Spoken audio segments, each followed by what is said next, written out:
Welcome back to our reading through the Bible through the entire year. And again, I'm giving these introductions. I'm hoping that they might just help you understand the context, what's going on, so you know what you should be looking for. We come to session 48, which is you're going to be reading this week Daniel chapter 5 through Hosea chapter 4. Well, here in Daniel 5, you're going to see Belshazzar. Now, he's the king of Babylon who followed Nebuchadnezzar. But he's going to be the last king of Babylon, because you're going to read where he defies the temple vessels and he sees the writing on the wall. Well, Daniel is going to interpret that writing on the wall, and Belshazzar, he's dead.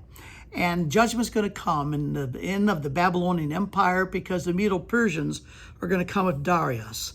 So when Darius takes over, now Medo-Persia has taken over the empire of Babylon. Well, Daniel gets promoted by Darius, but Darius does really a dumb thing.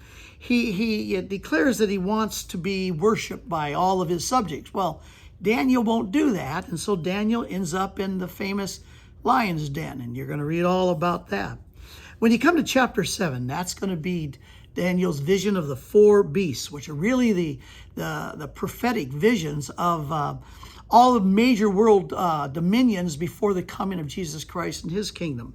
So he's going to show you the picture of Babylon, the Medo-Persian Empire, Greece, and then finally Rome, and then the final end of Romans' influence. So you'll be reading all about that. Plus, when you come to the middle of Daniel 7, you'll be seeing that wonderful vision of the Ancient of Days, God the Father himself sitting on the throne, and all myriads and thousands of angels all around him. Fire is flowing because it says the court sat.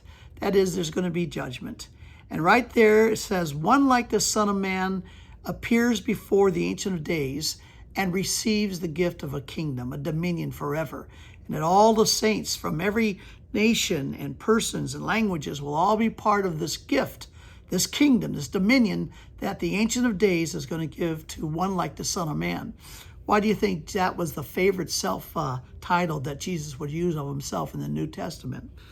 And so you'll read all about this. After all of that, chapter 8, you're going to get these visions of the ram, the goat, and the little horn. But Daniel will help interpret those for you.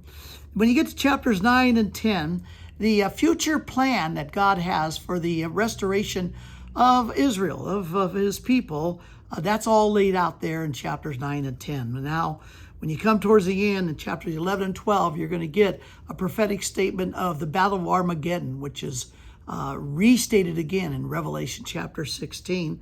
And then you come to the conclusion of all things in this particular season, in this creation, and we'll move into the new heaven and new earth. Now we come to what's called the minor prophets. Remember, you have 5 major prophets, 12 minor prophets. The major prophets, these guys were taller. That's why, no, that's not why. They're just longer books. We have 12 minor prophets. These are shorter books by prophets, covering a 400-year period of time.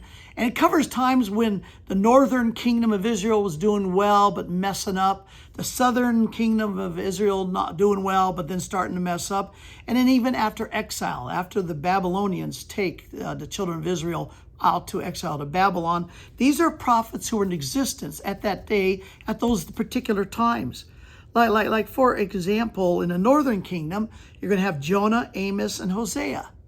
Then you're going to have 6 prophets that basically served in the southern kingdom when things were going well there: Obadiah, Joel, Micah, Nahum, Zephaniah, and Habakkuk. And then you're going to have 3 post-exilic. These are 3 prophets who did their thing while Israel was basically exiled in Babylon. And that would be Haggai, Zechariah, and Malachi. So you're going to be reading this week the book of Hosea, which is really a sad story, because Hosea is a prophet. It's biographical. It's his life that God's going to use to send a message of how unfaithful Israel has been to God.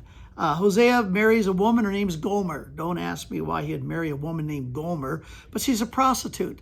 The problem is that she continues to prostitute herself.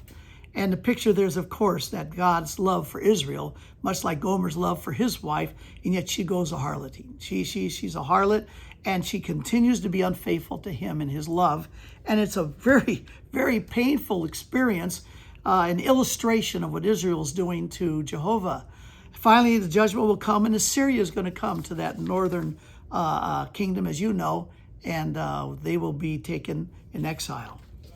Well, that basically covers your reading this week. Again, I hope you do well, and we'll look forward to talking to you next week.